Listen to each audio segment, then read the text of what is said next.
نحمده ونصلي ونسلم على رسوله الكريم اما بعد فاعوذ بالله من الشیطان الرجیم بسم اللہ الرحمن الرحیم والتین والزیتون وطور سینین وهذا البلد الامین لقد خلقنا الانسان في احسن تقویم ثم رددناه اسفل سافلین آمنت باللہ صدق اللہ العظیم وصدق رسولہ النبی الکریم۔ اللہ رب العزت کی ذات اقدس کا بے حساب فضل اور احسان ہے کہ جس رب کریم نے چند لمحے فہم شریعت نشست کی فکری، تربیتی، علمی اور روحانی لمحات کے اندر گزارنے کی توفیق عطا فرمائی۔ دعا ہے کہ اللہ رب العزت آج کی اس فہم شریعت نشست کو ہمارے لیے دنیا میں، قبر میں، آخرت میں نجات اور کامیابی کا سبب بنائے۔ مفتی صاحب قبلہ نے فقہی مسائل کے ساتھ آپ کی تربیت فرمائی، آپ کو تعلیم دی، اور یہ مسائل سیکھنا ہمارے لیے فرض ہیں۔ جو ضروری مسائل ہیں نا ہمارے لیے، نماز کے مسائل ہیں، پاکیزگی کے مسائل ہیں، اور اس کے علاوہ جو ضروریات زندگی کے مسائل ہیں، چاہے وہ معاملات کے ہیں، عبادات کے ہیں، جو ہم پر چیزیں فرض ہیں، ان کا سیکھنا بھی فرض عین ہے، ان کے مسائل سیکھنا بھی فرض عین ہے۔ اس نشست کا مقصد بھی یہی ہے کہ ہم شریعت کا فہم حاصل کریں، اور شریعت کا فہم حاصل کرنا آپ خود اندازہ کر لیں کہ آقا علیہ الصلوۃ والسلام کی زبان اقدس سے اس کی جو فضیلت بیان کی گئی ہے۔ حضور فرماتے ہیں کہ ایک شریعت کا مسئلہ سیکھنا 1000 رکعت نفل پڑھنے سے زیادہ افضل ہے۔ 1000 رکعت نفل پڑھنے سے شریعت کا ایک مسئلہ سیکھنا زیادہ افضل ہے۔ ایک شریعت کا مسئلہ سیکھنا، خود اندازہ کریں کہ ہم کس عظیم الشان ایک محفل میں بیٹھے ہیں اپنی تربیت کے لیے۔ اور دوسری آقا علیہ الصلوۃ والسلام کی حدیث مبارکہ ہے، حضور نے صحابہ کو فرمایا اذا مررتم بریاض الجنت فلترتعوا، صحابہ جب تمہارا گزر ہو نا جنت کے باغوں سے، تو جنت کے باغوں سے ایسے گزر کے نہ چلے جایا کرو، بلکہ باغ میں جا کر پھل کھا کے سیراب ہو کے پھر جایا کرو۔ صحابہ نے تعجب سے عرض کیا کہ یا رسول اللہ صلی اللہ علیہ وسلم، آقا ہم تو زمین میں پھرتے ہیں، اور جنت عند سدرۃ المنتہی، عندہا جنت المأوی، جنت و سدرۃ المنتہی کے قریب ہے، تو قرآن جو جنت کا ایڈریس بتاتا ہے وہ تو سدرہ ہے، تو ہم دنیا میں ہوتے ہیں، دنیا میں جنت کا باغ کہاں سے آ گیا؟ حضور نے فرمایا کہ جہاں علم کی محفل ہوتی ہے نا، حضور فرماتے ہیں وہ جگہ جنت کا باغ ہوتی ہے۔ علم کی جو محفل ہوتی ہے وہ دنیا میں جنت کا باغ ہوتی ہے۔ تو اب آقا علیہ الصلوۃ والسلام کے اس فرمان کو سامنے رکھیں تو یقین سے آپ کہہ سکتے ہیں کہ ہم جنت کے باغ میں بیٹھے، ہم جنت کے باغ میں بیٹھے ہیں، علم سیکھ رہے ہیں۔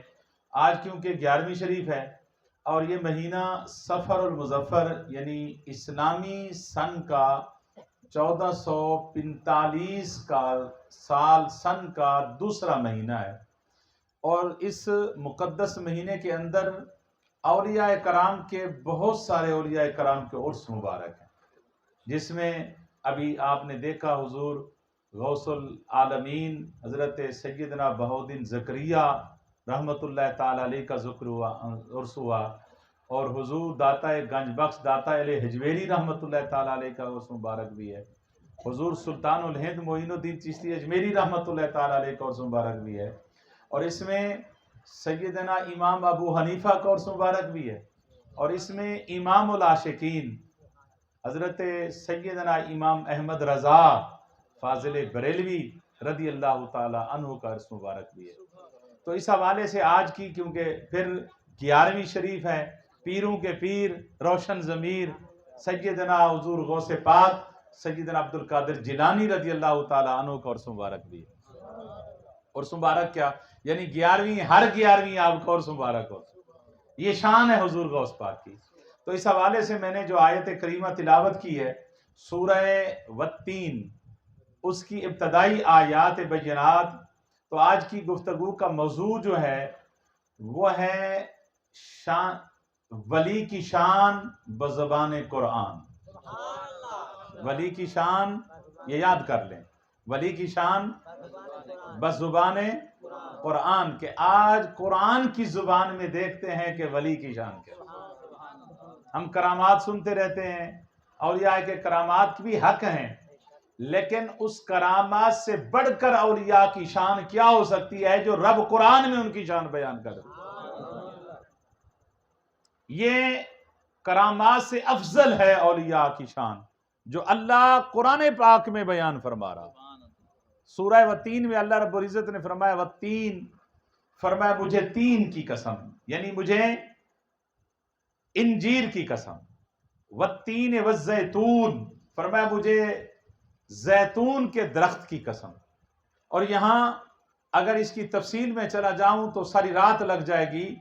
یہ وہ قسمیں ہیں جو رب کھا رہا ہے، یہ وہ قسمیں ہیں رب کھا رہا ہے۔ قسم کے لیے یہ فقہا نے، جو علماء بتاتے ہیں، قید یہ ہے کہ جب بھی آپ کوئی قسم کھائیں جس کو شریعت قسم ٹھہراتی ہے وہ اللہ کے نام کی ہوتی ہے۔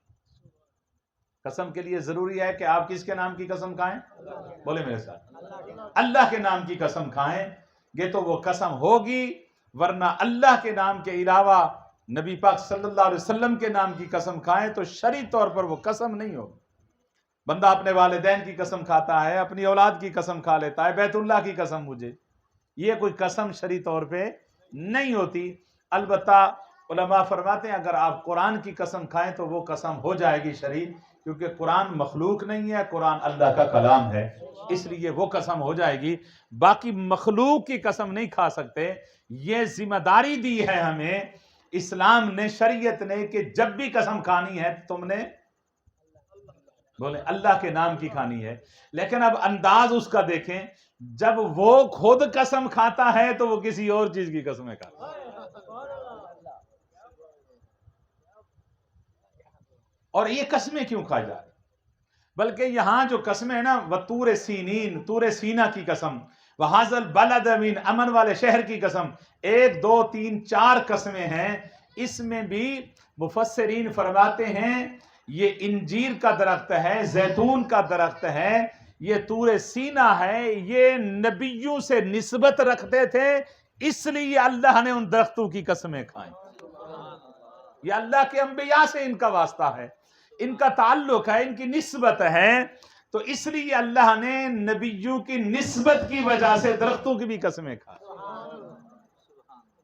فرمایا مجھے اس امن والے شہر کی قسم، لقد خلقنا الانسان فی احسن تقویم، فرمایا کہ انسان کی ساخت جو ہم نے بنائی ہے، فرمایا اس سے زیادہ حسین ہم نے کائنات کو، کسی مخلوق کو حسین پیدا نہیں کی سوائے انسان۔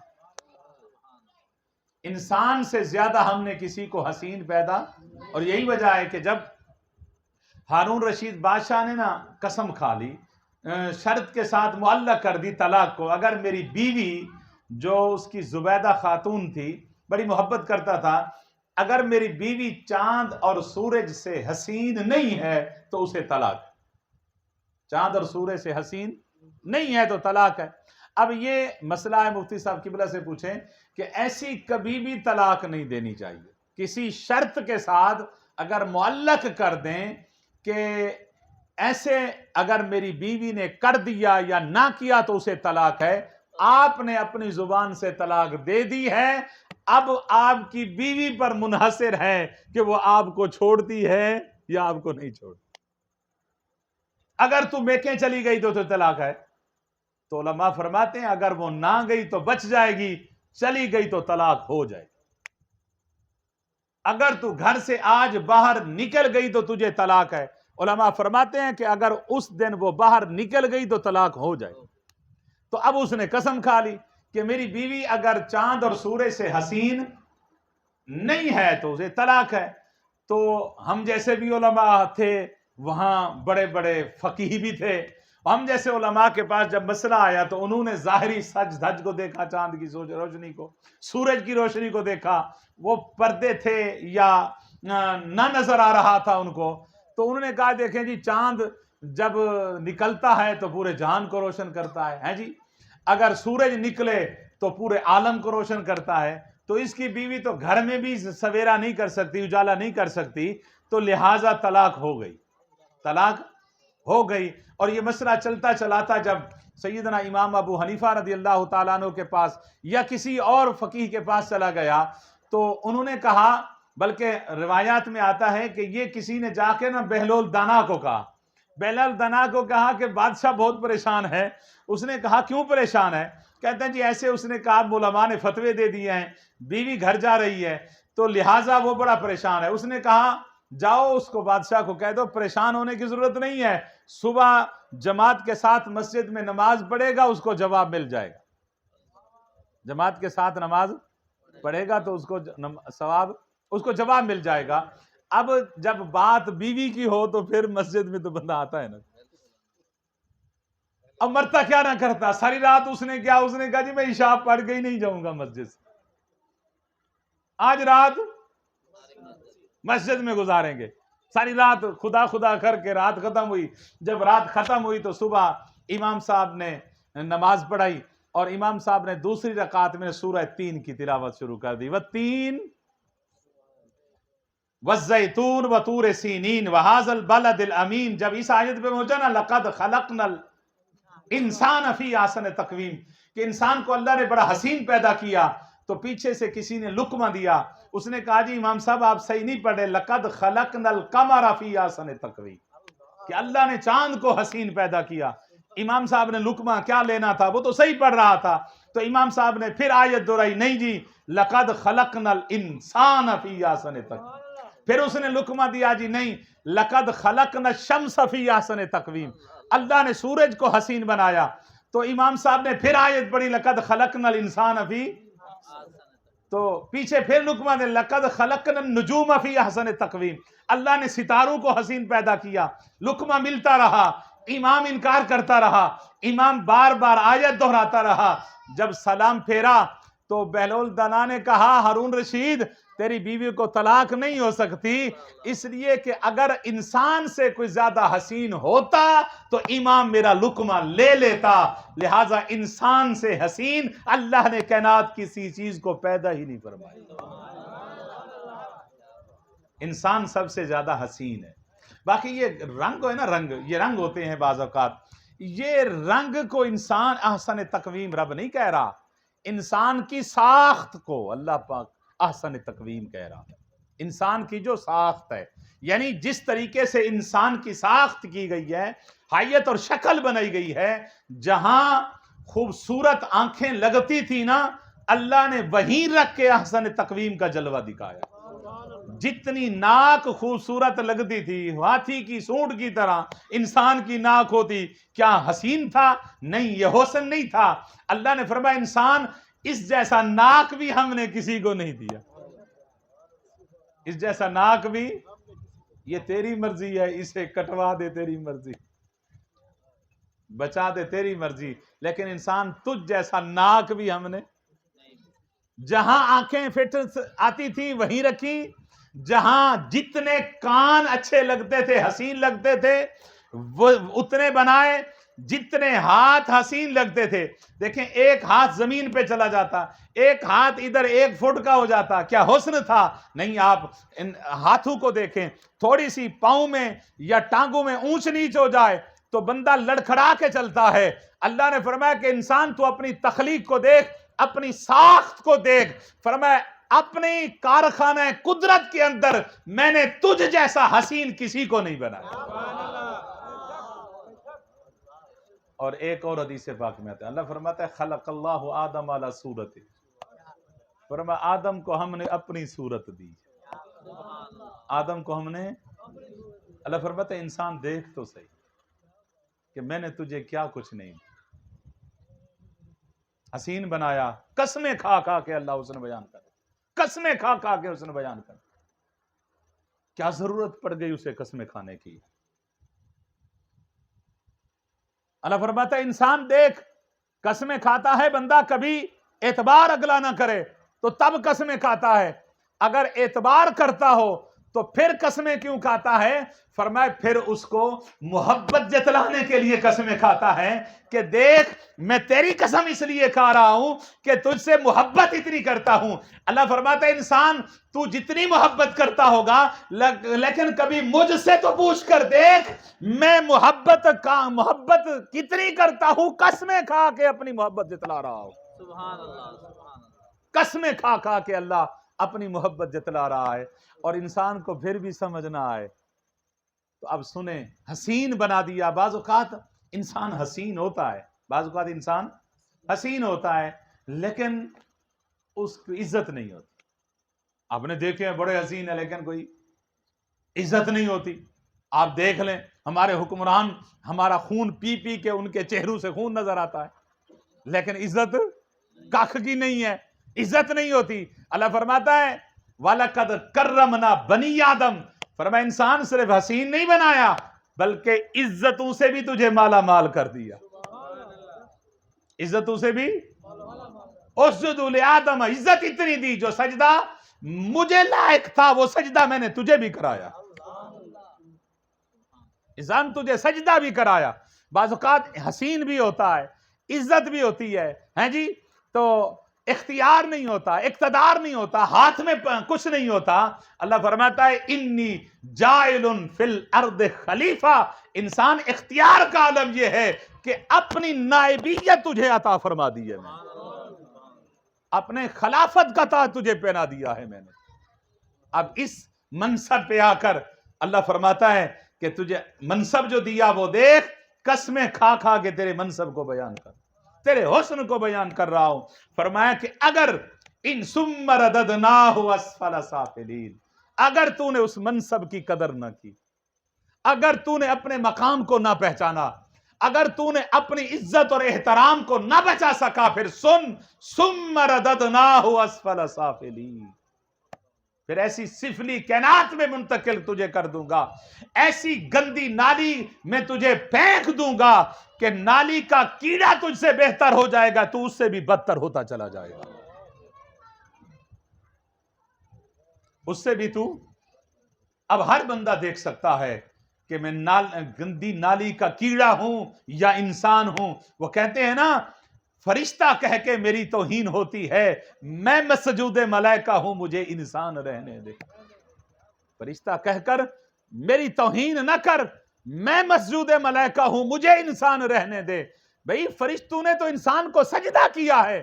اس لیے عزیزان محترم اگر انسان سور جائے تو فرشتوں سے اعلیٰ، اگر بدگاہ بگڑ جائے تو پھر گندی نالی کا گندا کیڑا بہتر ہے، انسان اس سے بدتر. فرمایا کہ اگر تو منتقل ہو گیا ادھر تو پھر سن، پھر میں تجھے ایسی سفلی کائنات میں منتقل کر دوں گا.